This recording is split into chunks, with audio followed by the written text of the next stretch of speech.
Shalom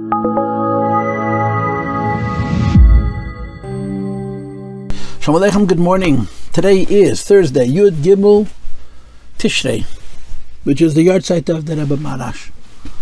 The Marash passed away in Taf Reish Mem Gimel, and now it's Taf Shin Pei Daled, which means that the Rebbe Marash passed away 141 years ago. It's a very long time. It's a very long time since the Sukkos of the Rebbe Marash. My vague recollection is that in Taf Shin Mem Gimel, 1983, which is 41 years ago, was the 100th anniversary of the Rebbe Marash's Sukkos, and that's when the Rebbe took Melachat Chela Rebbe and the Nigin Melachat Chela Rebbe to a whole new level. Now, Rabbi say, we're learning a Mamer of Yud Gimel Tishrei from Tafshin Lamed Daled, which is exactly 50 years ago. Ulkachtem Luchem Raishon, Pri Eitz Hader, Kapes Tmora, Manaf Eitz Ovid, Va'arvei Nachal. This was the beginning of the Yom Kippur War, which I don't even know why, but I'm obsessing over. I'm obsessing over the Yom Kippur War. It's the 50th anniversary of the Yom Kippur War. And the Tishrei's packed. The Tishrei's packed. There's Rosh Hashanah Mamer, Shabbos Shuvah Mamer. Those before the war started. Then there's the Gimel Tishrei Mamer. Then there's a Mamer of the second day Sukkos. Then there's a Mamer of Shabbos Chalamoid Sukkos. The Rebbe verbringt in the shul with no mashke. And then there's a Mamer of Marta Simchas Torah. And if I'm not mistaken, there's two Maimorim of Shabbos Bereishis, because there were two Farbringings at Shabbos Bereishis, and the Rebbe said two Maimorim. And then there's a Noach Mamer. So how many Maimorim do you have from the time the war starts until the war finishes? By the way, the war officially was about 3 weeks. It started on a Shabbos, and it ended on a Thursday. I guess it was the last 20 days of Tishrei, approximately, maybe even exactly. In those 20 days, the Rebbe said a Mamer Yud Gimel Tezayin, the second day Sukkos, Shabbos Chalamoid Sukkos, Matzah Simchas Torah, two Maimorim Shabbos Bereishis, 7 Maimorim. And they're long Maimorim, and they're intense Maimorim, and they're intent Maimorim. Maimorim have a focus. I didn't learn all of them. I only learned the first 3 of them. It's work. Everything is work. Daf Harav, Daf Ton. But you could feel the Rebbe's intensity. In Tafshin Lamed Daled, I was 8. I remember, but I don't remember. You know what I'm saying? I was not mature enough to appreciate the earnestness of what's going on. I was certainly not mature enough to appreciate the earnestness of the Rebbe and the earnestness of the Rebbe's reaction to the earnestness of the war. I looked up this morning in the Yomanim and things of this sort to try to get a sense of what was going on. There's a number of themes, and of course one of the themes was Simcha, there's no question about it. There's actually a story where the Anash brought the Rebbe a Pidyon Nefesh, and the Rebbe got really upset. The Rebbe said, I'm holding it by Kava Simcha, and you're trying to disturb me. Take it to the oil. He wouldn't take the Pidyon, because the Rebbe felt that he's going to win the war, he's going to fight the war, but Simcha, Nimiz b'mincha netzach. That was the attitude, that was the approach. Alles mit Simcha. Alles mit Simcha. Another preeminent theme is the theme of Maisa, of Mitzvos Maisas, behavioral Mitzvos. How physical Mitzvos touch Atmas Amhus, and how specifically the Mitzvah of Sukkah and the Mitzvah of Lulav have a Kedusha Midaraisa which exceeds all other in Yonam of Chefza Shal Mitzvah. There's a very interesting push in the direction of emphasizing how Mitzvahs hold the Eibishter himself, and particularly Sukkah and Lulav. And one of the things that the Rebbe tries to spin, and that's what's happening here in this Maimon, is that the Rebbe is trying to say, if you will, that Sukkos doesn't begin Tezvav, and this Tishrei, Sukkos begins Yad Aleph Tishrei. That although the Lashon is Ulkachtem Luchem, which is Chamish Asa B'Chodesh, and the Chazal said Rishon L'Cheshbon Aveinos, so the Rebbe says it's Rishon L'Cheshbon of Cheshbon Aveinos, but from Yad Aleph Tishrei there's already in of Mitzvos Maisias. And Faket, you're so busy with the Mitzvos Maisias that there's no time to make a Cheshbon, but it's already connected to the idea of Maisa. And this is an inference, but it's a feeling that I have pretty strongly, although I can't prove it, that what the Rebbe is really saying is that the answer to these tests is Mivtzoyim. To go out into the street, find the Lulav, do a mitzvah with a Yid. Because in a mitzvah you have atzmus, and when you have atzmus, you bring with it all the yiloyim, all the brachas, all the nisim and the flies, all the good things.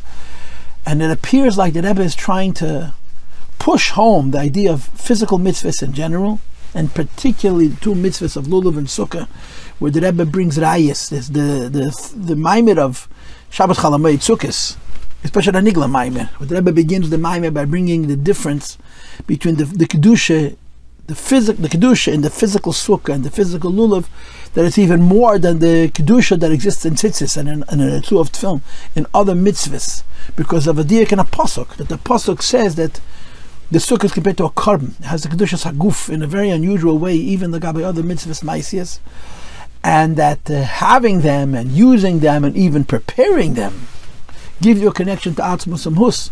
And that's one of the themes of this Mamer, that the 4 days leading up to Sukkos are already part of Sukkos. They're a part of Sukkos, and the effectiveness of Sukkos, and the accomplishment of Sukkos, and the koyach that we get from Sukkos, and the koyach that comes from that will bring to Nitzachim. I'm planning to teach this Mamer in 2 classes, but I may change my mind. I may make it into 3 classes. If I teach it in 2 classes, the first class is going to be the shorter one or the easier one. The second class is going to be the more involved one. And if I end up making it into 3 classes, so the middle class will be the preeminent class, the Haskalah class of the Mamer. Putting the war aside for a moment, putting aside the Rebbe is using a Maimon Chassidus to fight the world by talking about the Elokus of Gashmias and Aluz Abaya Kol Goyim. When you look at this Maimon of Yud Gimel Tishrei, which by the way is often seen as a hemshech to the Maimon that came after it, but I don't agree. I think this Maimon stands by itself. The 2 Maimonim of Sukkos, the second day Sukkos, the Shabbos Chalamayit Sukkos, are clearly a hemshech. And this one is a bit different. This Maimon is about the Dalet Minim. And the next Maimonim, although they're about the Dalet Minim, they're far more about the Sukkah.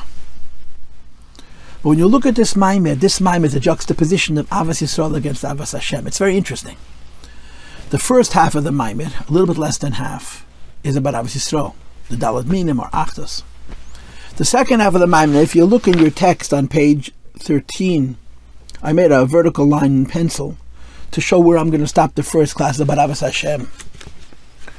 But when it comes to Avas Hashem, the Rebbe spins it in an unusual way. He actually spins it in a way which is backwards. And I'll tell you how. When you learn in Tanya about the 2 levels of Ahava, the lower level of Ahava is Ahava La'asoisa, and the higher level of Ahava is V'yisbich B'chol Kol Yisrael, the Madreg of Tzadikim. In the Sharich Ezamun and the Akdama, and also when you get a Sakedish, and also in the Tanya itself. And normally you would say that the Ava La'asoisa, the lower Ava, the Ava of the regular person, which is a big fight, it doesn't happen by itself. It's the Avodah that a person has to do with his Nefesh HaBahamis. Mashenk and the Ava of Tzadikim, which happens, so to speak, automatically, it's a byproduct of the fact that a person was already Mavada the Kufas Nefesh HaBahamis, he got it out of the way. There's no klipa, there's only a lakus, and therefore he has a higher madrega of Ava. In other words, typically in Tanya, the lower Ava is the Ava that's to do with the struggle with the Nefesh HaBahamis, and the higher Ava is the Ava of Nefesh HaLakis alone. This Maimon is exactly the opposite. It's based on a Maimon for the Rebbe Marash, I think in Tafresh Lamed Beis, Tafresh Lamed. This Maimon, the Ava of the Nefesh HaLakis alone is avoida, is work. And the avoida of the Nefesh HaLakis with the Nefesh HaBahamis, this quote-unquote happens automatically. So it's upside down. The higher Ava is the avoida Ava with the Nefesh HaBahamis, the lower Ava is the Ava with Nefesh HaLakis alone. And of course the point is, they're not really contradictory, they're just different angles. In the Tanya he says, when you get rid of the Nefesh HaBahamis, you can have avoida of Nefesh HaLakis. Here it's the other way around. If you serve Hashem only with the neshama, so the Ava is very meaningful and very, very beautiful, and it's very peaceful, but you're avoiding the Nefesh HaBahamis, and therefore the Ava is considered limited. As opposed to if you engage with the Nefesh HaBahamis and you fight with the Nefesh HaBahamis and you're Mavada the Nefesh HaBahamis, this is when the Ava achieves what you would call an infinity, and the Rebbe says the Lashon, it's B'derech Havtocha. There's a certitude that if you involve yourself with the Nefesh HaBahamis, you're going to come to a higher Madrega of Ava. Now, context. So that's what happens in this Mamer. It's the first half Mamer is Avos Yisrael. The second half Mamer is Avos Hashem. And you have to say pshat that when the Rebbe speaks in the second half Mamer Avos Hashem, and he says, if you do Ava only with the Nefesh HaLekis, it's not such a big deal. When you do Ava with Nefesh HaLekis and the Nefesh HaBahamis together, that's a big deal. You have to then juxtapose that back on the first half of the Mamer. That in Avos Yisrael, there's two madregas of Achtas. There's an Avos Yisrael and an Achtas, which can happen from the Neshama alone, which is a wonderful thing, but that's B'derech Tzivah and it's B'didav Agbala. And there's an Ava that you can have to a fellow Jew, which includes the Nefesh HaBahamis. And when you have an Ava to a fellow Jew, because of Nefesh HaBahamis, and if I could put words into the Mamer, your Nefesh HaBahamis and his Nefesh HaBahamis, that's an infinite love. And that infinite love brings out a madrege with the Ava is a b'derech havtach. It's a promise. You will certainly achieve Ava if you include your Nefesh HaBahamis and your Avos Yisrael. And that's how I see this Mamer. The first half of the Mamer, the first three Amudim are practically about Achdas Yisrael. Then he starts talking about Avos Hashem. And he emphasizes that Avos Hashem in its true infinity is only what it includes also the Nefesh HaBahamis. And the context of this is the idea of Gashmias, right? Nefesh HaBahamis represents Klipa and Gashmias, which ultimately in the language of the Rebbe comes down to the idea of physical mitzvahs. How when you use physical things in Avodas Hashem, use a physical words of Hashem, there's an infinity there. And the infinity that there is in using physical thing and doing physical mitzvahs brings a Keich Eliki into this world, which again, in context, translates into the Halavua, Alovai Kol Goyim, Shebchu Kol Umim, Higavar Aleinu Chaste, that the Goyim help Yidden, not just one Sukkos starts, and you actually say Alovai Kol Goyim, but then the 4 days between you put them in Sukkos, because Esek B'Lulav is Esek B'Sukkos.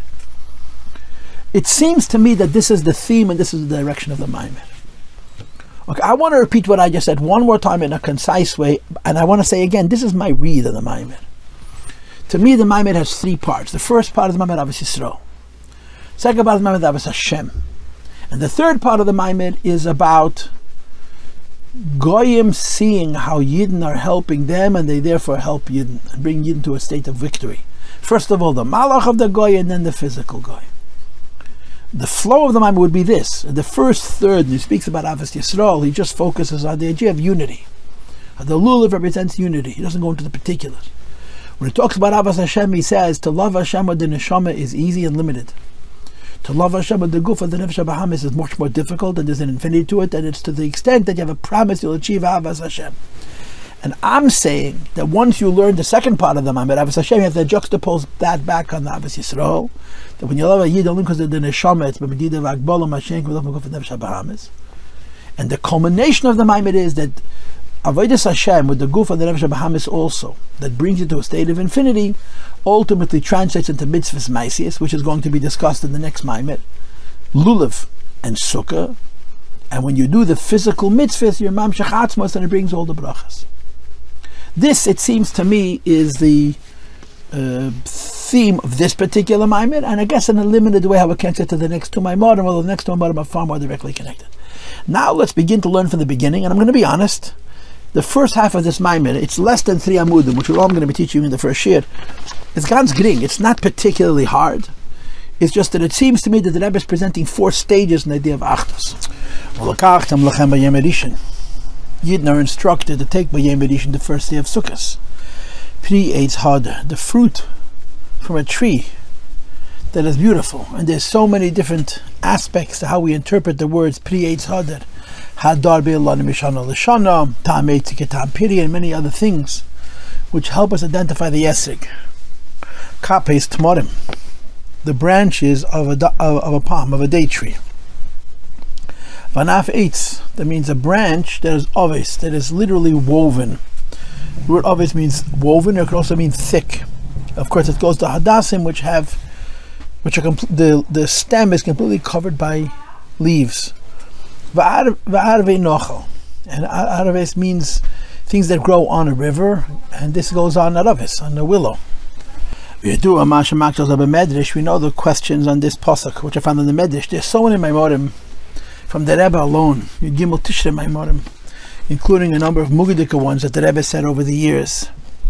And the questions are usually quite standard. Here the focus on Chamishas is a bit different, but focusing on the Daled Minim and Achdos is repeated very often.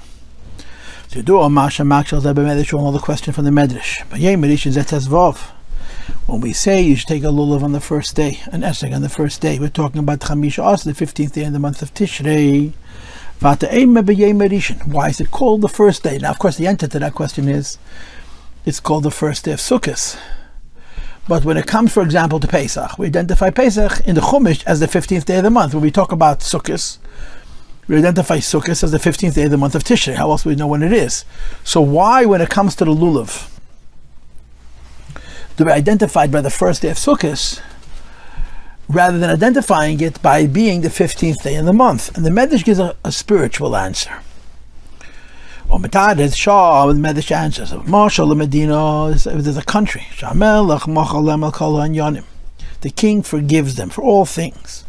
Is tied up in the Medina, for which he would entitled to have a complaint to the people. And the king says, the past is gone. No accountability, no judgment. However, from this point forward, let's make a cheshbon. From now on, I'm holding you accountable. So it's called B'yom Rishon. Now, technically, it's called B'yom Rishon because it's the first day of Sukkos. But we focus on B'yom Rishon rather than B'yom Chamisha Asar, because we want to underscore this idea, what's called the Rishon L'cheshbon Avin. It's the beginning of the calculation where the Eibishter, so to speak, keeps track of our Avonos. And the Medrash explains, on Yom Kippur, Kol Yisrael, because the Jews are in such a level. There's no possibility of any complaint to the Jewish people. Now, of course, practically speaking, this means because the Eibishter forgives us, because we do tshuva. More deeply, it means because Yom Kippur is Yom HaKadosh. It's a day of holiness. Like it's explained in the Sichos, and Chelik Daled and Lekut Sichos, and in the Mamer of Tafshin Chav Gimel, that there's a revelation of the idea of Eitzuma Shem Mechaper, which means a revelation of the idea there's a place where Yidden and the Eibishter are one. And the place where Yidden and the Eibishter are one, Avedas don't touch at all. So whether you go in the Pashat Pshat that Yom Kippur we're forgiven for all Avedas, or you go in the deeper Pshat, Yom Kippur we're raised to a place where Avedas do not touch, on Yom Kippur there's no more tinus. And so beginning after Yom Kippur begins the possibility for Avedas, but there's no cheshbon Avedas because from Yom Kippur till Sukkos, which is 4 days. Yud Aleph, Yud Beis, Yud Gimel, and Yud Dalet. Kol Yisrael Sukkah b'mitzvos. All Jews are busy with mitzvahs, and the pshat is they're busy with mitzvahs to the extent that there's simply no time to do Avedas, and there's no reason to keep a cheshbon. This one's busy making a sukkah. This one's busy making a lulav. And therefore, by Yom Rishon, the first day of Sukkos, which is Chamish Asar B'Chedesh, Yom Rishon L'Cheshbon, the first day of Cheshbon. Now, what the Rebbe is going to argue in this Mamer, the whole chap, the whole kvetch, the whole focus of this Mamer is going to be that the first 4 days, Yud Aleph, Yud Beis, Yud Gimel, Yud Dalet, Tishrei, are days of Cheshbon. There could be a stock. People, in theory, if they would do Avedas, there would be a Cheshbon. But they don't do Avedas. And they don't do Avedas with such a certitude, such a certainty, that there isn't even a cheshbon Avedas. So the argument of the Rebbe is going to be, that means that the idea of Mitzvos doesn't begin Sukkos. The idea of Mitzvos begins right after Yom Kippur. It's only that there's no cheshbon of Mitzvos. The idea of not doing Avedas doesn't begin Sukkos, it begins right after Yom Kippur. There's only no cheshbon of Avedas. And therefore, the Maila of what Mitzvos Maisius brings, the Maila of no Avedas brings, doesn't begin Sukkos, it begins right after Yom Kippur. And that's the argument that the Rebbe is going to present in this particular Maimah, that the minute Yom Kippur is over, the Aved of Mitzvos begins. And even though there's no cheshbon, it's higher than a cheshbon, but the inyan of Mitzvos exists in the positive half. And therefore, as the Rebbe is going to explain in the Maimah later on, the idea of Alu, as the Shem called Goyim, Shabchu, called Umi, Gabalinu Chaste, starts right after Yom Kippur. It doesn't begin with Sukkos. So in other words, the 4 days between Kippur and Sukkot have every mile. Mitzad Echad, it's already a time of mitzvahs. Mitzad Hasheni, there's no cheshbon, because we're so busy, there's no need for a cheshbon. Move, which explains the 4 days between Yom Kippur and Sukkot, Yesh Ben Ma'ila Gama, Yom Rishon have an advantage even over the first day of Sukkot itself. On these days, we have a shayches to mitzvahs, but ein kol inyan hacheshbon, there's no cheshbon of mitzvahs. And therefore no cheshbon of Avedas. Don't forget. It's clear and obvious. In these days, every single Yid is asukim and through the mitzvahs, they're preoccupied and worried with mitzvahs. So they're involved in mitzvahs to the extent that there's no cheshbon of mitzvahs because there's no cheshbon of avedis, because they're so deeply involved with it. I guess I should say this here. It has to be said. The question is only where. If you've ever learned the Maimonides V'kocha from the Rebbe Marash, I think I learned it twice. It's quite a hemshech, V'kocha. And at the middle of the V'kocha, the Rebbe Marash has a whole bunch of Maimonides where he goes through the entire sequence of Yom Tovim of Tishrei in order, beginning with Elul, and Yom Aslichas, and Rosh Hashanah, and Yom Tshuva, Yom Kippurim, the Dal Yom Kippur, and Sukkos, the Simcha of the Sukkah, the Simcha of Yom Tov, the Simcha of the Lulav, the Simcha of Beis HaSheva, and then it goes up for the Shmini Atzeres, the Simchas Tatum, Yagov HaLochadarke, and all the rest. It's a beautiful hemshech. And of course, the Rebbe quotes it repeatedly in the Mamorim and in the Sichos. And parenthetically, let me throw in for fun that when I was a kid growing up, I was told that in the early years of the Rebbe's Nesias, the Rebbe would stand when people benched Esrik. When you made a bracha on the Dal Minim, the Rebbe would stand in his sukkah, and you would walk in, and the Rebbe would answer Baruch Hashmei and Amen on your brachas, and he would look at you. And while the Rebbe was standing there, as people were walking in and out making brachas, the Rebbe was looking in the Mamer from the Rebbe Marash. So I heard this from a number of elderly Yidden. Then they were younger Yidden, but they told it to me when they were older, that the reason the Rebbe was learning Maimonides from the Rebbe Marash, because the Rebbe Marash Maimonides have a very kurze signin, they're very short, and therefore you don't have to worry so much about concentration. And since the Rebbe was busy looking at the people, looking at the Maimonides, the Rebbe Marash's Maimonides were preferred.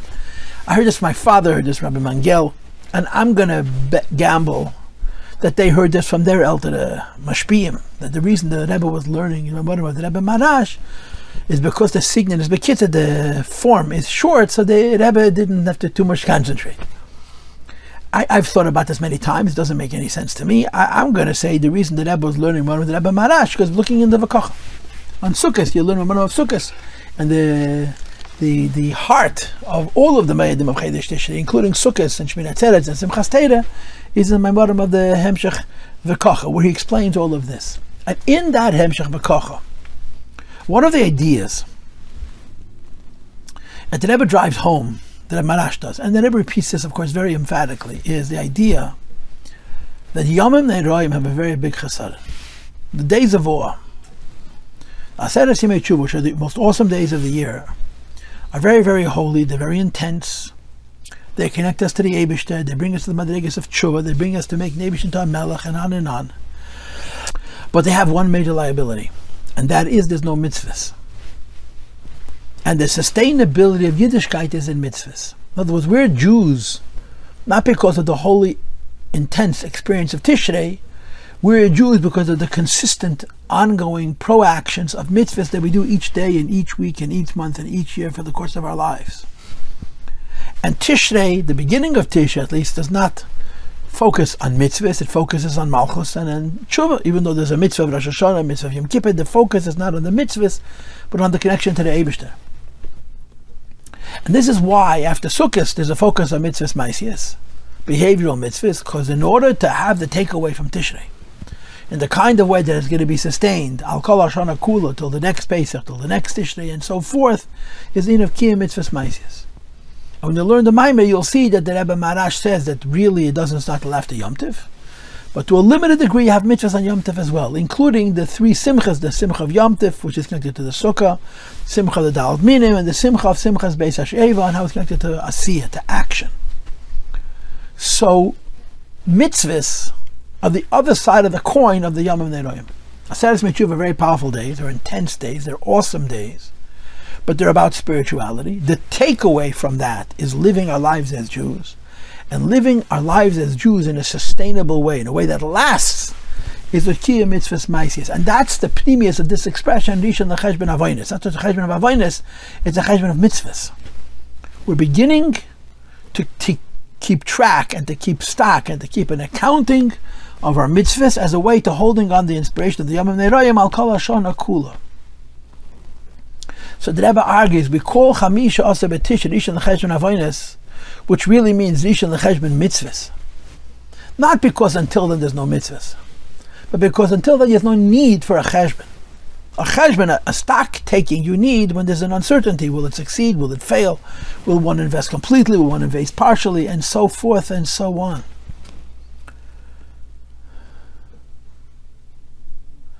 in the 4 days between Yom Kippur and Sukkos, there's no need for cheshbon because we're in. We're going to do mitzvahs. We're going to make the preparation for Sukkos through building a sukkah. We're going to make the preparation for Sukkos by praying the Lulav, v'chuli, to such an extent that it doesn't even have to be in the cheshbon of mitzvahs and avedas. It doesn't even have to be a mitzvah, only a hechsher mitzvah. And again, we're learning this at the beginning of the Mamer. You'll see in Mitzvah in the next class that the point of all this is to use this logic. That Rishon l'cheshbon avonos doesn't mean, and l'cheshbon mitzvahs doesn't mean that avonos and mitzvahs only start Chamisha Asa. Fakayt, they start right after Tisha B'Av. But we're so sure about our kiyum mitzvahs and about not doing avedos that there's no need for a cheshbon, so that the idea of Sukkos, which is the union of mitzvahs, and cheshbon of mitzvahs really starts right after Yom Kippur on a level which is above cheshbon. And therefore, the halus Hashem kol goyim shabchu kol umig ulenuchaste also begins right after Yom Kippur. So that's the big question. What is the meaning of Rishon l'cheshbon avonos, and why don't we count from Yud Aleph? Why we count only from Tezvav? And the Rebbe continues and he says, "V'hin yadu hadi yok shel baal ha'ilula." All of us know what the Rebbe Marash, whose yard set is Gimel Tishrei, explains. Madu and nivchadal minim halalu. Why were these 4 kinds chosen? I believe in its origin, this kasha and teretz is in a Medrash Rabbah, but the Rebbe Marash asks the question. So the Rebbe Marash explains. Before the Rebbe Marash, from the Alter Rebbe, from the Middle Rebbe, and so on. 4 lines into that paragraph, please. The reason these 4 types were chosen over all the other minim in the world is because every creation that the Eibishter made, the reflection of the Eibishter, but they reflect the Eibishter in a very limited way, in a very superficial way. This mitzvah reflects the Eibishter in a way of unity. And this is why we chose these 4 kinds to do this mitzvah. And he explains, the Lulav has a condition, has to be closed, right? The Lulav is a branch that's made up of many, many leaves that open over time. And we use the Lulav while it's still closed. That's word kapis is missing of, which is an emes for the word of kafus, tied together rather than just a branch. For who, which is shakol ha'olim hadvukim v'achuzim zeh bazeh, all of the leaves are attached to each other, as though they're one. So there's a notion of many in the Lulav, because it's made up of a branch which has many, many leaves, but when they're in a state of a singularity, achtos. And then the Rebbe continues, and has been a Gelan says, the same is true of the Aravis. That's pardon me. You have 3 leaves at each point, so the entire stem is covered. Again, the 3 is a number which denotes a plurality different. And there's missing a moked here, but 3 is the from Rabbi. They're all together at one point in the stem, denoting the idea of achtos. So the Lulav has achtos in its physical design, the hadasma of achtos in the physical design. The same is true about that. Obviously, the Gemara, they're called achvane, which means they grow all together. So the unity is not in each one individual, the unity is with the other aravis. Be that as it may, there's a physical characteristic of achtos in the Lulav, a physical characteristic of achtos in hadasim, and a physical characteristic of achtos in the aravis. And the Rebbe continues, the same is true, of course, certainly with the esig. Shudar, Be'elon, and Mishan al lives on the tree from year to year. The after, even though, and here he develops the idea of achtos, to see it in an esig, which is l'cheda more than anything else. That even though b'dalit kufas hashonim is chal from havidim, that the atmosphere changes from cold to hot, from dry to moist, from dense to low pressure during the 4 seasons of the year. Nevertheless, who daughter be alani mishan, the esig survives on the tree all seasons. It can be a whole year on a tree. Manash explains it. The fruit of the esig not only survives all the seasons, but actually is nourished by the variety of different atmospheres that you have over the course of the year. Meaning, the lays who say with not only tolerate all the various changes in season. Moreover, that it grows from all the different atmospheres. That alone, that it can survive the different seasons. It's not a seasonal fruit that at a certain time of the year it grows, and at a certain time of the year it gets cut, or it dies and becomes useless, but rather it continues to survive throughout the seasons. which means that it's mahached, it's a hofchim and a kotza, it unifies polar opposites into a singularity.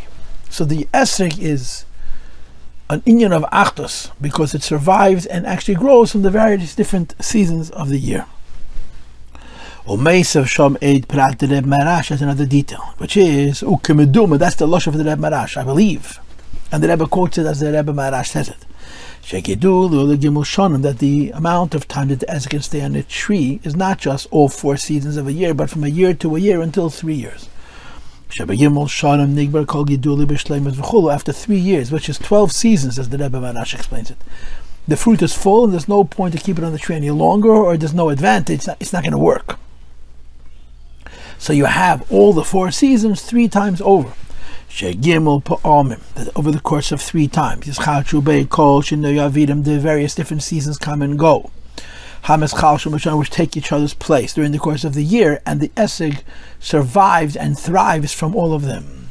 And the indication here, it says the Rebbe is the years of Chazaka are 3, so indicating that not only does the esrog survive and grow from all the 4 seasons, but it does so over the course of 3 years, which shows that there's a hardness, there's a strength, there's a certitude in this idea of surviving and growing from the various different seasons. And consequently, it turns out the notion of unity in the esrog is there's a certain hardness to the unity of the esrog. The nature of this unity is it joins together all the different seasons. They should not only not contradict one another, but to the contrary. When you join all the seasons together, the growing becomes more and even more. So the Rebbe Marash explains that of all the thousands of plants and fruits in the world, these 4 minim are the one that the Teda chose, that the Eibishter chose, what the Chumash chooses, to make the mitzvah of Dal Minim as a unity, because in each one of them you have the idea of achdus. Now, if you look at my text, if you're following my PDF, in the next 4 paragraphs I put A, B, C, and D. I don't know how exact this is, but what the Rebbe is going to do is he's going to develop the idea of achdus as it relates to the Daled Minim. First of all, that they reflect the Eibishter more than any other plant. Second of all, we use them to perform a mitzvah which brings the unity into the world.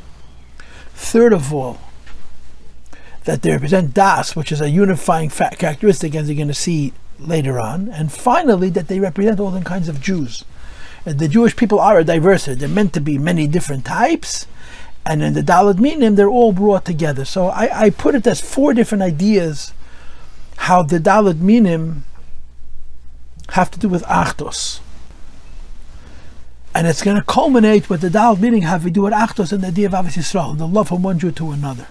And l'chayda, once he makes that last point, the pshat is that last point is also the idea of Avos Yisrael is reflected in all 4 aspects. So you see Elokus in the world, in Yidden, that you use it for a mitzvah, and that it adds das, and that includes the various different types of Yidden. So I wrote A, B, C, and D. I'm not so sure if this is precise, I'm not so sure if it's correct, but it's a way of appreciating the 4 points that the Rebbe is going to be making.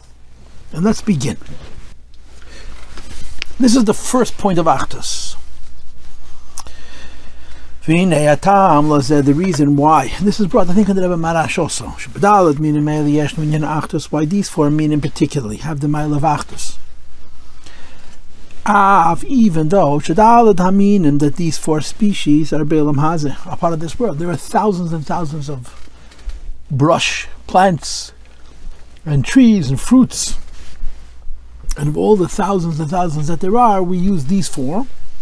And we underscore because these 4 have a unique characteristic of achdus.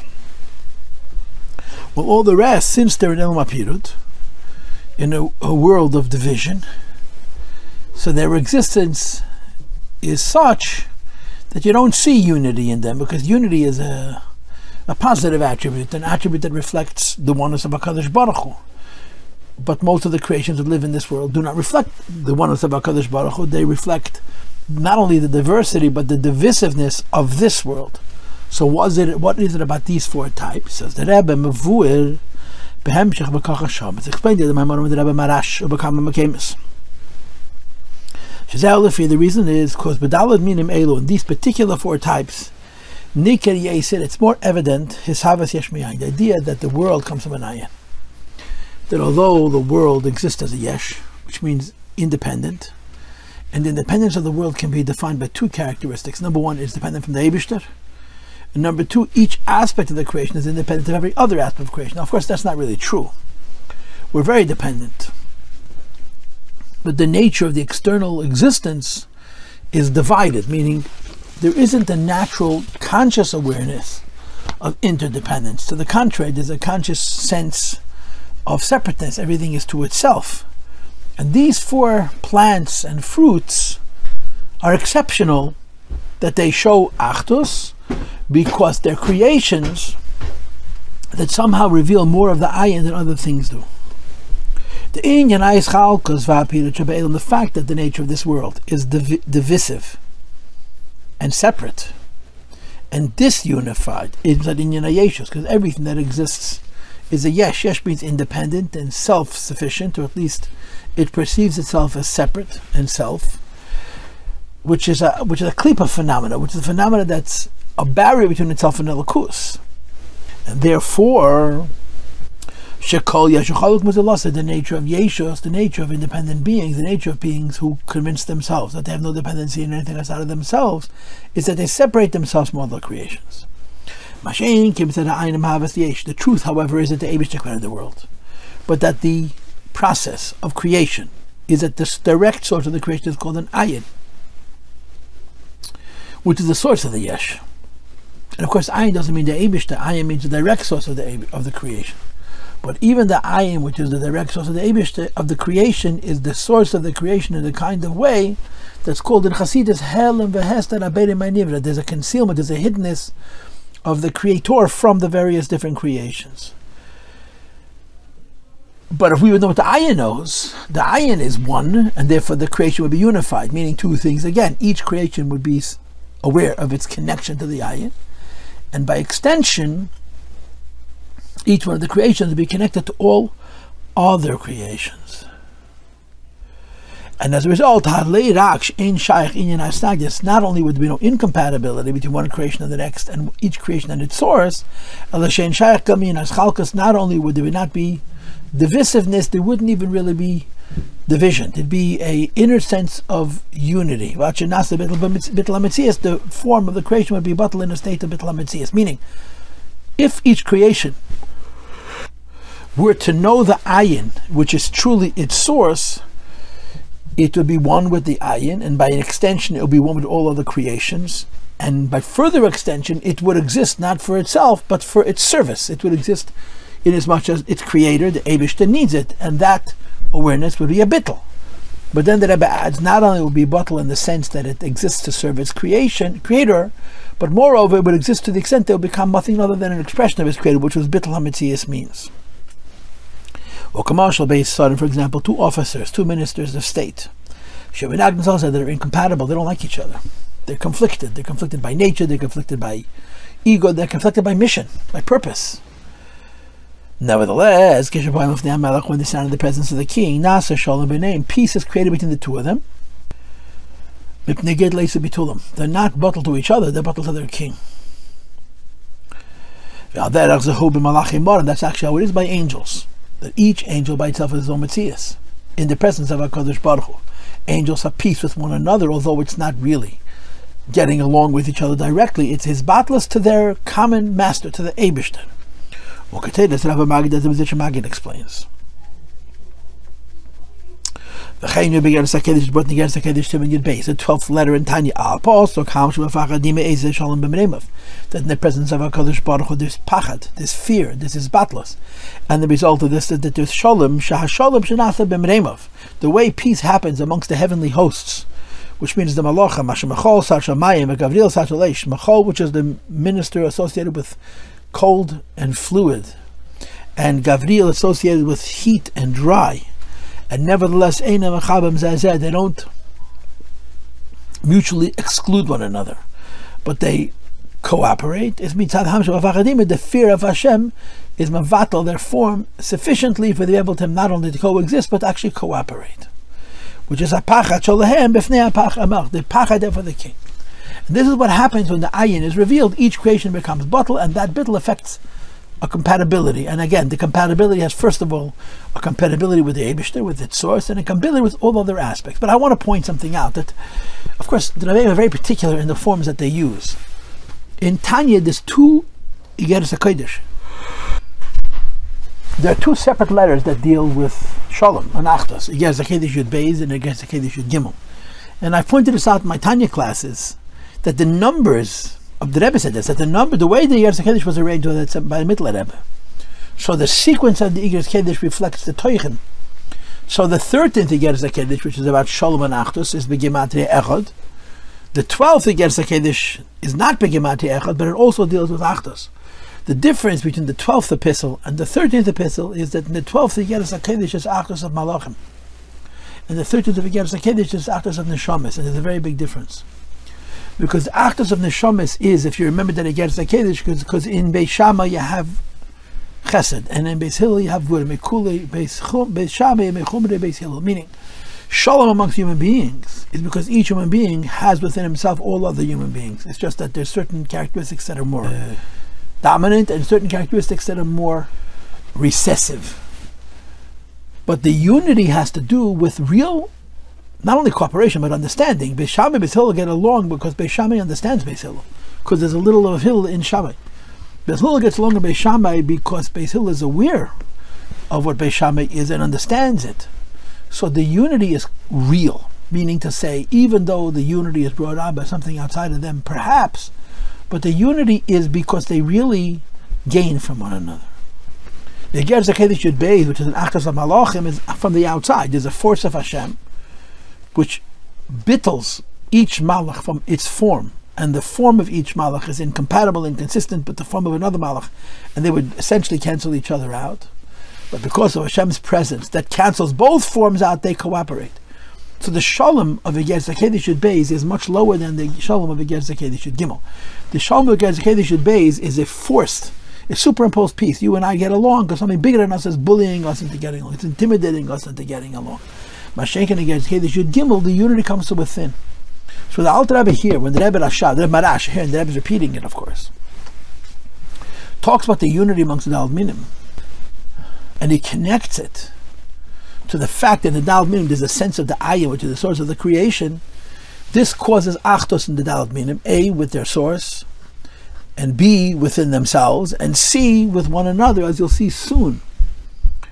But it's a superimposed unity. In other words, it's never that Esrei gets along with Lulav, gets along with Hadas, gets along with Arava, because in Esrei there's a little bit of a Hadas and a little bit of an Arava. The Achdos is not that deep. It's because they're being overwhelmed by the koyach that's mevatel them, and that's why they have an Achdos. So although the Daled Minim are different than all other fruits and vegetables, fruits and growths, in the fact that their existence reveals a little bit of the ayin, which is their source, rather than the tendency towards chalkas and pirut. And as a result of this, there is a greater Achdos in each one of them by themselves, and the totality of the four of them together. But the Achdos is limited to an Achdos based on his patlos. Hashem is mevatel them by revealing the ayin. Mashenkin, by human beings, it's much, much deeper. I'm just pointing out that the Achdos, which is being described, as profound as it is, as it relates to the physical plants, is far more limited than the Nimshal, which is the four different kinds of Jews. Because in the four different kinds of Yidden, which Rebbe is going to discuss in the second paragraph on page 13, the unity between the four types is because each type has all the other four types within themselves. And the Rebbe continues and he says, "V'inyan zeh dis koyach of ayin, which affects a bittul in the creation. Is nimshach gam lamata, is brought down into this world as well. B'hadal minim, into the four kinds. V'ach inyan ha'achdos shebehem nida gam leni basa kanal. You could see achdos in the four types in their physical characteristics. So the first idea of achdos is the Daled Minim themselves, each one by itself. But the achdos which exists in each one of the Daled Minim has to do with the fact that for whatever reason in these four types, the ayin, which is the source of the creation, is a little bit more accessible, revealed, touching them. And therefore there's a hisbatlos, or what would otherwise be pirud, and they have at least within themselves a concept of achdos. And then we take the Daled Minim. and we take the daled minim and we use it as a mitzvah, we enhance the extent to which this achdus is revealed. And that's what the Rebbe says in the next paragraph. I'm going to read it and I'm going to translate it, even though I don't understand what the Rebbe is trying to say. In order to bring this achdus on into this world, although each one of these 4 fruits and growths has the achdus by itself, but in order to reveal it in this world more, it's Ulkachtem Luchem, we make a mitzvah out of it. We take the 4 different types, that each one of them by itself shows the concept of achdus, and on Sukkos we take all 4 together. And this, of course, not only includes making the brach on it, as we do, but we prepare before Sukkos these 4 types. In the 4 days between Yom Kippur and Sukkot, the canals discussed earlier. In these 4 days, we're all doing mitzvahs, busy mitzvahs. This one is busy with the mitzvah of Sukkot. This one is busy with the mitzvah of Lulav. And the busyness with this mitzvah before Sukkot is already the mitzvah. The busyness with the mitzvah of Lulav is already the mitzvah. And in being involved with these mitzvahs. And then in fulfilling the mitzvah, and as you know, it says in Gemara, there's a possibility to make a bracha, Lasei Sukkah. Lahachin daled minim. We don't do it lapayel, but there's such a svara. So the busyness with these mitzvahs, with these physical things, and using them as a mitzvah, reveals this concept of achdus, which exists in these 4 types, lamata, into this world. So what is being added? Before you do the mitzvah, each one of them is echad. After the mitzvah, each one of them is what? Also echad. What's the difference? But somehow doing the mitzvah changes the echad. And I guess the answer would be that before you did the mitzvah, each one of these 4 types reveals an echad, but you don't know who the echad is and what the echad is and why the echad is. In other words, you know that they have a characteristic of achdus, and this characteristic of achdus is here because there's a force which is impressing it upon them, but who that force is, we don't know. When you use them for a mitzvah, even in the preparation stages, you reveal it into this world. And the Rebbe finishes this paragraph by saying, behind what this means. Being involved with the sukkah, the 4 days between Yom Kippur and Sukkos, is connected to the daled minim. Just like by sukkah, there's a concept of preparing the sukkah. Even before you sit in it, there's a concept when it comes to the daled minim, preparing it before you use it. Meaning, there's many mitzvahs. And in many mitzvahs, there's physical things that are part of the mitzvah called the chafza mitzvah. You're going to see in the Mamer of Shabbos Chalamet Sukkos, which is 2 Maimorim after this one, where the Rebbe tries to single out sukkah, and then he connects it to daled minim from all other mitzvahs in terms of the kedusha of chafza. And he argued that the kedusha of chafza of the sukkah, and therefore also daled minim, is above and beyond all other mitzvahs. And I believe that he's, even though I don't understand fully what he's saying there, but he bases it based on, of course, on the Nila. And he's trying to make the same argument here. We know from many places in Kabbalah and Chassidus, there's a connection between the 4 kinds of the sukkah. And therefore, since when it comes to the sukkah, there's a concept of the mitzvah being performed even before the Yom Tov comes in. In terms of the preparation, the same applies also to the daled minim. And when we're preparing the sukkah and preparing the daled minim, we're bringing the achdus that each one of these daled minim have by themselves into the world. And again, I'm assuming into the world means that they should not only be echad, you should know who the ma'achid is, which is the Eibishter himself. And I'm calling this the second point in achdus. I wrote A, B, C, D, as I told you before, and I'm really so unsure about what I wrote and what I thought and what I'm thinking now. But I'm going to go with it. Meaning, when I prepared the Mamer, I learned it probably 3 times. I understood it as 4 sequential points of achdus. When I sat down to prepare and I relearned it again, I said, I'm not so sure. But I'm going to stick with it. So the first point in achdus is that they're naturally echad, because the ayin is revealed in them. The second point of achdus is we use it for a mitzvah, even in the achana stages.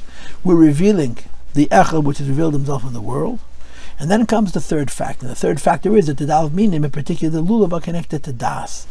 And the Rebbe makes a very, very unusual argument that das affects achdus. Let's read the very bottom of page 12. This explains also by taking the daled minim. Nasam shachas das. The daled minim brings down das kimavur sham barucha, which is explained at length there. And there is nehemshach v'koch.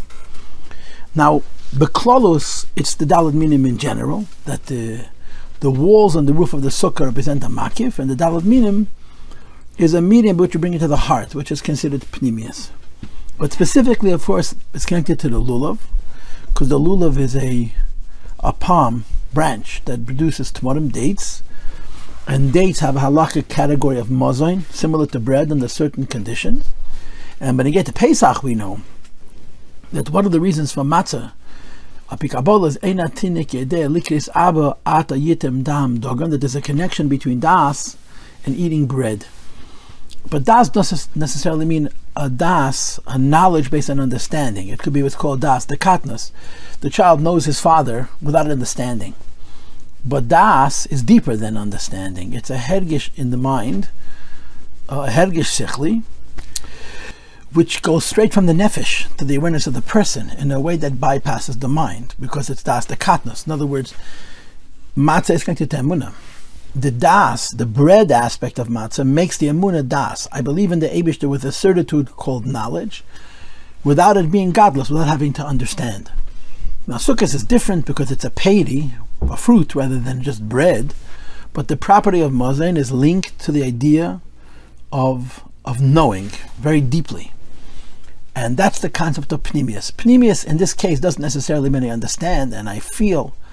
It's just that the ideas that are connected to this season and to this chag are known in a very deep way, whether they're based on intellect or they're not based on intellect at all. And of course, in this case, we're dealing with the avodah of Yechida of Rosh Hashanah, the Tkiyas, and then becomes the Ananakteres of Yom Kippur, and then it's Chach of the Sukkah. And the Lulav particularly, and the Das illusion and the Tmorim which grow from the Lulav is the idea that this the Kirav Model Anitzutz, the Kanvayachid Kan Tzibur, all of the ideas which underscore that this season we're close to the Eibush at a level which is the very level of the essence of the Yechida is known. Not necessarily known because it's understood, known because it's felt deeply in the mind of the person. So Lulav is connected to Das. And the Rebbe says, Ki gama das u inyan shemei v'lihader apirut. Das, besides for the effect that Das has on adding a level of certitude, of depth to one's knowledge of the godliness which is associated with this season, has a other characteristic that Das unifies. People with greater Das, people with greater depth, are much more, to use a cliche term, much more open-minded, because their knowledge of themselves, and therefore their knowledge of other people, is deeper. And their ability to find space within themselves without compromising themselves for others is far greater. So the Rebbe is using Das here, not in terms of how the Lulav is going to internalize what the Sukkah is, which is a continuation of what the Ananak Teres of Yom Kippurim is, which is a continuation of the Me'ah Kelos of Shofar, but for the idea of Achdus.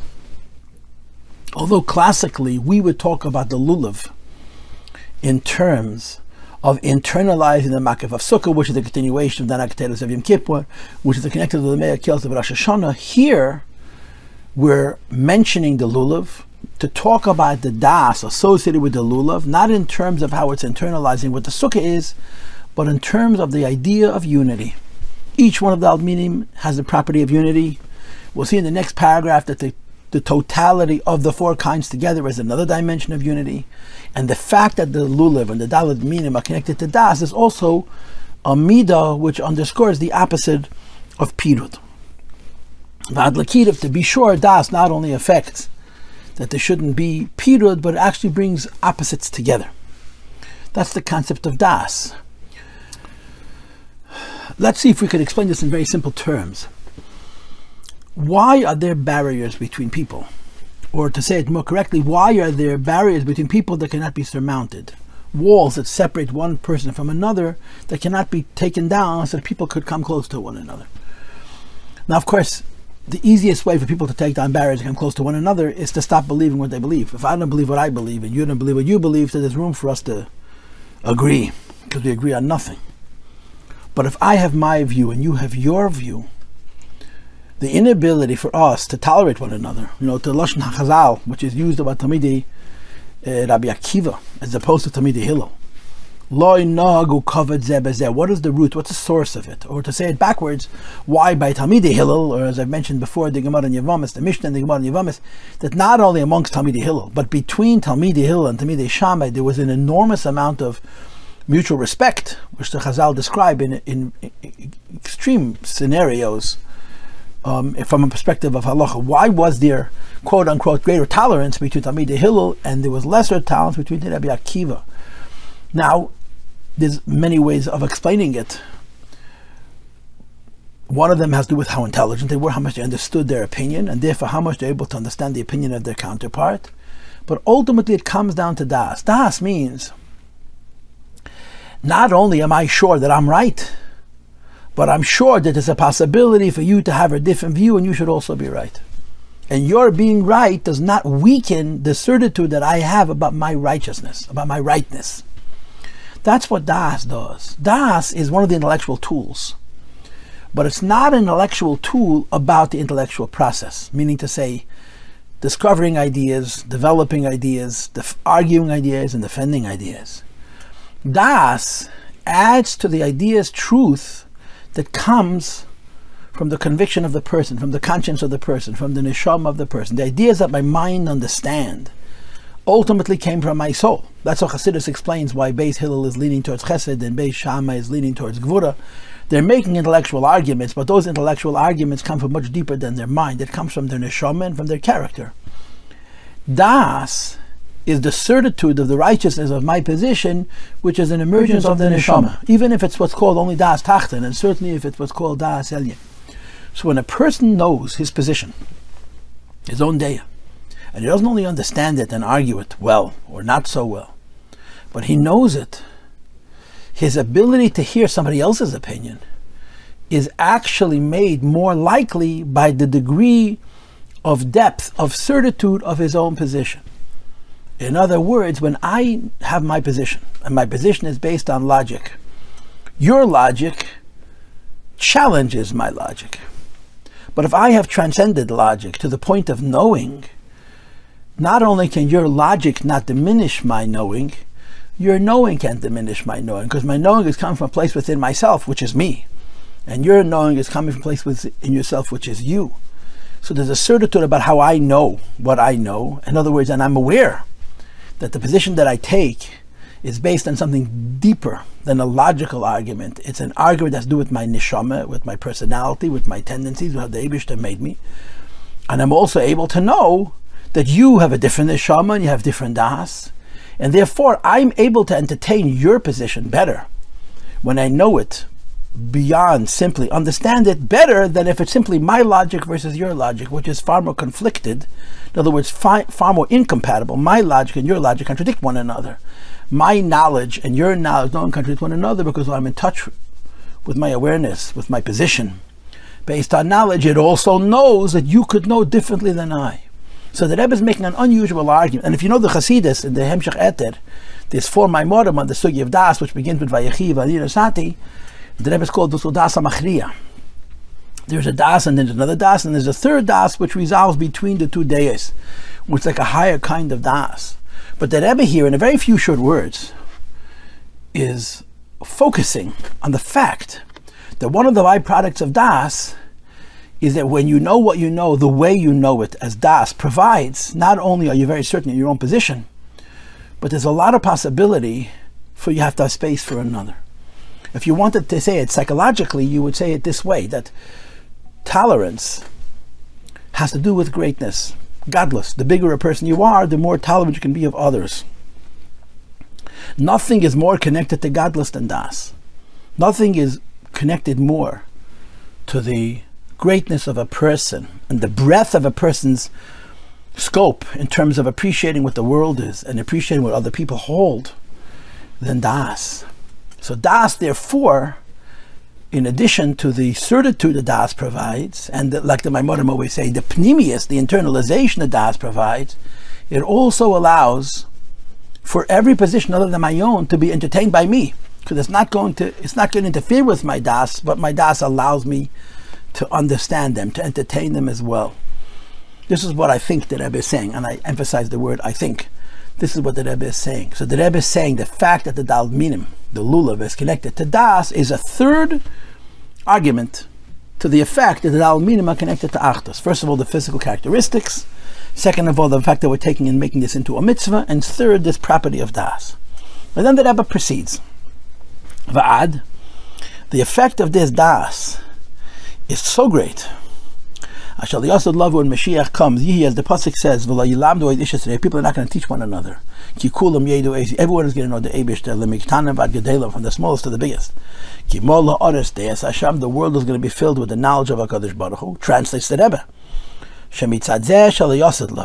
Since when Mashiach comes, not only will our intellect, our intelligence, our understanding be more whole and more perfect and more complete, but our knowledge and our understanding will be anchored, or will be validated, will be affirmed by a knowledge that comes very deep inside the person. People are not going to teach one another. In other words, there won't be a difference between a teacher and a student. Now there's this precision of language here. It doesn't mean there won't be an exchange of ideas. It means that the exchange of ideas will not be in a form of a dominant and a subordinate, a teacher and a student. Every human being is going to know the Eibishter with his own mind. And if you know the Eibishter with his own mind, in a way that he goes past his understanding to what's called knowledge. And they won't be the same in all people. You're going to have your knowledge based on who you are. I'm going to have my knowledge based on who I am. And so is now based on he is. The Eibishter made us all distinctive. And therefore we have different nefesh, different tendencies. Our minds work differently based on our soul. And our conclusions are often different based on our mind. And the affirmation, the strength behind our conclusion is our das. When a Yid achieves das and the next Yid achieves das, the greatest Yid and the smallest Yid talk to each other as equals. Because each one's knowledge is a reflection of them in their completeness. So somebody else is sharing with them their perspective and giving them an alternative point of view from their das. It's always on a level of associates, of equals, rather than subordinate and superior, because each person's position, when it's on a full level of das, is automatically equal to every other position. So the Rebbe is not saying people are not going to have differences of opinion. The Rebbe is not saying people are not going to share their differences of opinion. But it never will be from a perspective where I'm teaching you because I'm better than you. Because when it's on a level of das, each person is complete within himself and his relationship with everybody else, who are each intellectually and with das complete within themselves, are on a day that's equal. So the depth of our knowledge after Mashiach comes allows us to disagree more perhaps than we disagree now. And not only will we be able to listen to each other, but we'll be able to listen to each other as equals, because the das will actually bring us together in our disagreements about how we understand the idea of knowing HaKadosh Baruch Hu. And then he says even more. Va'ad, shemuv behem shavakach, the Marash says in this same Mamer, Pirush Nifla. And a wondrous Pirush in the words, V'le'elam du'aid ish, esrei, one man will not teach his fellow, that he said, She'ish zeh HaKadosh Baruch Hu. If you look in footnote 22, he's mitzaying to the Gemara and said that the Eibush is called Ish. But the Eibush in his relationship with us, Kvayochel, is going to talk to us like an equal. The Eibush is going to have his das of Achdas Hashem, we're going to have our das of Achdas Hashem, and the Eibush is going to teach us, and we're going to teach him, and it's not going to be b'derech limud, it's going to be b'derech sharing, which is fascinating. Who is the Eibishter's friend? The spark of the soul which each individual possesses, which is a chelek el-kami ma'amamish. It's a piece of the Eibishter, but it's a piece of the Eibishter which, for lack of words, was separate from the Eibishter and made ours. Each one of them is an essence, and each one of them is distinctive in how the Eibishter designed it, and each one's understanding of Achdas Hashem, and each one's das, based on understanding, is going to reflect what the Eibishter made them to be. And when Kayochel, it's so foolish to say, but the Rebbe is saying it. When we share ideas Kayochel with Atzmas and Hussein Sol Baruch Hu, it's not going to be as a Rav and a Talmud, it's going to be equal, so to speak. You know, the Yossi Lulav Leilam, the way they should say when Mashiach comes, we're not going to be teaching one another. There will not even be the need of the idea. They're all students of the Eibishter Kayochel. Mashalem de mehavaya, Shem Havaya, which is the source of each one of our neshamas, could l'chayda be the source of all of our minds and our das and our knowledge, and therefore be our teacher, says the Rebbe Marash on this Gemara that says, Ish Zakadosh Baruch Hu Kimikiv and Shekulam Yedu Eisi. Every Yid is going to have his das in Elikus, which means the understanding is going to exceed what the mind can know, and express a knowledge that although it's manifest in the mind, it has a strength that comes from the very essence of that person. Each Yid is going to know the Eibishter on the deepest levels. There's not going to be a notion of the Eibishter teaching us, we're going to know by ourselves. And I want to repeat, this doesn't mean that every person's das is going to be identical. The conclusion is going to be the same, that Eined Milvade, but each person is going to have his own svara. Like in the Sanhedrin, right? You can have many people who paskin Zakai, many people who paskin Chaya, but each one has his own logic. And when the logic is on the degree of das, it's never a teacher and a student, it's always two equals. So the Rebbe says the third connection between Achtos and the Daled Minim is the characteristic of das, which is present in the Daled Minim, and again I'm repeating words and putting words into the Mamer, and particularly in the Lulav. And he finishes, is the preparation for the coming of Mashiach and our ability to know the Eibishter, not just intellectually, but to the degree of das, and to the degree of das that v'lei lam do oidish esrei, including Ish Zakadosh Baruch Hu. Says the Heilige Rebbe, it's aveda the limit ateri v'kim mitzvahs kedebai. It's the study of Torah, the promised mitzvahs as we should. Bisman emel nowadays. That now we are wherever we are, right? We're simple, we're limited, we're fallible, we're imperfect. We barely understand. We have a very, very limited concept of what the whole notion of das is. Nevertheless, that nowadays, we're now commanded to learn Torah, do mitzvahs. And the learning Torah and doing mitzvahs now creates this chad of liyasat loving, when we're going to have this Maimid Matzav of Alei Lamdo, including the fulfillment of the mitzvah. Of Ulkachtem Luchem taking the Lulav on the first day, and it's called the first day because it's Cheshbon Avenus. Is the very first general mitzvah, which is after the beginning of the work for the new year. Meaning, Tkiyas Sheif is also a mitzvah close. The Yitzum Hashem Yom Kippur is also a mitzvah close, but that's the old Cheshbon. And the Eibishter says, okay, the old Cheshbon is forgotten. We're starting a new Cheshbon, so we're starting mitzvahs over again. So the Lulav is the first of those mitzvahs. And it's the first of those mitzvahs kloliyos. Now it's interesting that he calls Lulav the first of those mitzvahs because the Sukkos starts the night before. But nevertheless, it's one of the first mitzvahs. Yom Kippur is the slach tikid v'recha. It's the end of the old slate. So although it's the new year, and we have the mitzvahs clause of Rosh Hashanah, the mitzvahs clause of Yom Kippurim, the mitzvah clause which begins after the idea of a new cheshbon is Lulav. And this is the third idea of Achtos, the das, which is going to be really asad lovers the way that we have nowadays. So by Pnimis HaYonim, even now, the inyan of the das, Daled Minim, is having a relationship with the Eibush to the degree of das, and therefore one Yid's das and the second Yid's das are not only not contradictory, although they may be different, they're inclusive. And that's the third notion of Achtos. And then the Rebbe brings the fourth notion of Achtos, which is when you bring all four minim together. And now we connect it to Yidden. Right, the first notion of Achtos that he brought was the teva of these plants to reveal their ayin. The second was us doing the mitzvah. The third is das. And now he associates the Daled Minim with the four kinds of Jews, as we have in the famous Medrash. On the Daled which we saw, that's why also these four plants represent the four types of Jews, to show the interconnectedness between all four of them. That in spite of their differences, they're unified, so to speak, by some kind of a das. That misog achin eilish Abi Yisrael includes the highest category of Jew, which is compared to the Yesik, which is Eilu Sheshbem Teira V'Yeshbem Maisim Tev. They include both Teira and Guditz V'Ad LaSugim V'Chol, till the category that the Rebbe doesn't want to say which they are. It simply says, etc. That has neither Teira nor Maisim Tevim, which is the Arova. The Eilu Sheshbem Teira Maisim Tevim, Jewish people that have both Teira and Mitzvahs Tevis, Midas Tevis, Maisim Tevim, is compared to the Yesik, which is what it's called Pri Eitz Hadar, which is beautiful.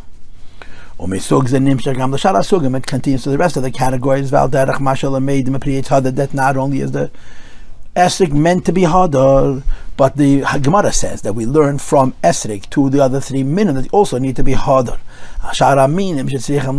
They must all be beautiful, and the combination of all 4 is the ultimate beauty, because it's the integration, it's the unification of every different type of yid into a singularity, into a oneness.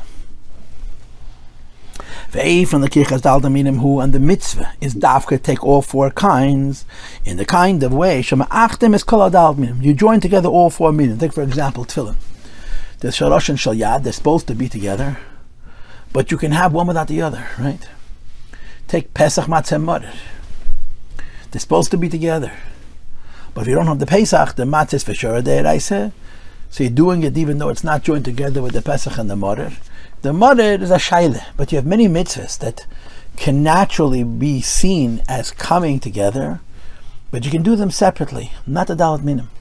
If you don't have dalat minim together, esrig and lulav and hadassim and aravis, you don't have the mitzvah at all. It has to be all 4 kinds in unison. The neisef al masha kol min bifnei atzmei meir eliyan ha'achdos. We already explained in the top of the previous page, at the bottom of the page 11, top of page 12, that each one of them by themselves, the lulav and the hadassim and the aravis, and of course the esig shows on achdos. The mitzvah is to bring all 4 types together. You join together all 4 types. Only have all 4 types together, which is the maximum diversity. They can only be brought together in spite of the differences. Because of the midah of das, nasa mitzvah achas to become 1 mitzvah, which is his achdos shall call us sugum shabi yisrael, which is the joining together all the different 4 categories of the Jewish people, which are hinted in the dalet minim. So until now we talked about the achdos of the dalet minim, and each one is by himself. And we even associated it with das. And now we're adding another dimension, that when you join all 4 together, the manifestation of achdus is very evident, because you're unifying people, characteristics, types that are quite distinctive. And they achieve an achdus for whatever reason. Let's say the reason is das. And now that Rebbe finishes, the next couple lines, how I'm going to finish this class. Shabbaklavis is the inyan of Yehaft Lenechel Kamech. In general, the joining together 4 different types of Jews is Avas Yisrael, which is described in Tanya Perek Lamed Beis. Shemekola Sugim Shabi Yisrael, which includes every kind of Jew. Minakatza Achi Elyon, from the highest Jew, at Lamata Mata, to the lowest Jews, there's Nachtas Amitis, there's true unity. Kemevur Betanya Shama, it's explained in Tanya. So the Dalet Minim. So we started off the Mamer talking about B'yem Rishon, and we're going to get back to it at the end of the next shiur or whatever. I'm still not sure whether I'm going to be giving 2 or 3 classes on this Mamer. But then we quickly moved on to the Dalet Minim and Achdus. And we're finishing it by saying that there's not only Achdus in each one of the Dalet Minim, there's a distinct kind of Achdus in all the 4 types together. Now let me say this now. In the Tanya Perek Lamed Beis, the Alter Rebbe talks about Achdus of all different kinds of Jews by saying Nafsham Ike v'gufam tafel. Focus on the neshama and not on the guf. On the level of the neshama, the reason we're able to have Avas Yisrael, because we're literally all the same. The difference is between one and the next is a guf and mechulak. Meaning to say, there's 4 kinds of Jews. There's an esrig, there's an arova, and between them there's a hadas and a lulav. Avas Yisrael is joining all 4 together by overlooking, by disregarding, by getting past what makes them what they are, and finding a place where they're unified on the neshama level. This is an achdus. It's a deep achdus. It's a real achdus. It's a beautiful achdus. But it's an achdus because I'm getting past my form, and then perceiving you, getting past looking at you with now seeing your form, but seeing your essence, and at the level of the essence, we're one and the same. Now, Mistama, you know, and if you don't know, I'm going to tell you that Namaim Vata Tetzaveh, which the Rebbe said in Memalef, and it came out in Nun Beis, we put on cotton. The Rebbe brings near the end of the Maimir, in Perek Yud Aleph, I believe, there's a couple of brackets, where he explains 2 madregas of Yechida. Etzem HaNeshama Fi Shemiteres Begeder HaPshitus, and he talks about the difference between these 2 Gedorim and Yechida as it relates to Kasas Lamoer. But then he also says that the difference between these 2 Gedorim and Yechida have to do with 2 different concepts of Avas Yisrael. The lower level of Avas Yisrael is the one in Tanya Perek Lamed Beis, that when you reveal the Chiddush HaBenefesh, but it's the level of Chiddush HaBenefesh, Etzem HaNeshama, Kifi Shumagderes Begeder HaPshitas, you can be one with every other Jew by taking away his guf and looking only as his neshama. But the higher level of Yechida, Etzem HaNeshama, Kifi Shumagderes Ba'atzmus, allows you to be unified with the other person, including his tziyat, including his guf. It's a much deeper idea, because in you, the your mind and heart and senses become one with your etzem. And when you're looking at the other Jew, you see how their mind and heart and senses are also chadim ha'etzem. It's a much deeper idea that allows for achdus on the level of the guf of the nefesh habahamis. So I want to say this. I'm stopping here, because right now the Rebbe is going to change from Avos Yisrael to Avos Hashem. And the next chunk of the Mamer still has more than 4 pages left. The next chunk of the Mamer is you're talking about Avos Hashem. And the Rebbe is going to say something very fascinating. When you love Hashem only in the neshama, it's a limited love. When you love Hashem in the guf of the nefesh habahamis, it's an infinite love. And I believe that what follows about the two concepts of Avos Hashem, which is a segue into the whole idea of mitzvahs ma'asis, as you'll see, in the next class, applies here too. When we say the dalad minim connected for achdus, and we find 4 aspects of how this unity is developed and brought down, the last of which is that the 4 different types of Jews are joined together into singularity, into an achdus. In this itself, there's 2 madregas.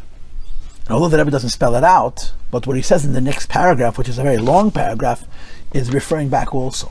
That when you love another Jew based only on his neshama, it's a limited Avos Yisrael, even though you love every other Jew, but you're loving every other Jew on the level where it makes sense to love every other Jew, because you're loving only the nefesh elokis. But you're talking the same. You're in fact the same. But when you love them with their guf of the nefesh habahamis as well, then the Avos Yisrael is truly infinite, because you're loving them in spite of their differences. And I believe, and when I say I believe means I think this is pshat in Mamer. Although the Rebbe doesn't say it, he infers it, and I think this is the hemshech in Yonim, that there's 2 madregas in Avos Yisrael. Avos Yisrael mitzad the neshama alone. We're able to love every other Jew at the level of the neshama. When you love a Jew, Avos Yisrael only on the level of the neshama, it actually makes sense. And therefore the Avos Yisrael, even though it's an infinite love, it's coming from the Yechida, Varai, able to love every other Jew, is really logical and limited. But when the Avos Yisrael extends to the guf of the nefesh habahamis, as the Rebbe is going to explain by Avos Hashem, then the Avos Yisrael is infinite. So if you will, without saying it, the Rebbe is now going to make a 5th point about Avos Yisrael. That the Avos Yisrael is not on the level of nafsham ikin and gufam tafel, which is what says here bepashtis. But on the level of guf also, there could be an infinite Avos Yisrael. I'm going to stop now. I'm going to call it a shir. And the next shir is going to start the last 2 lines of this paragraph. But we're going to be learning later about the 2 levels of Avos Hashem, I think need to be projected backwards to the 2 levels of Avos Yisrael, as I just explained. And the next shir, we're going to be discussing the 2 madregas of Avos Hashem. It's going to segue into the whole idea that the greatest thing we can do is physical mitzvahs, because physical mitzvahs have in them atzmus, and ultimately is going to come back to Ulkachtem Luchem. And as I said, I'm not sure yet whether this is going to be 1 more class or 2 more classes, or kafishi is by Lakama.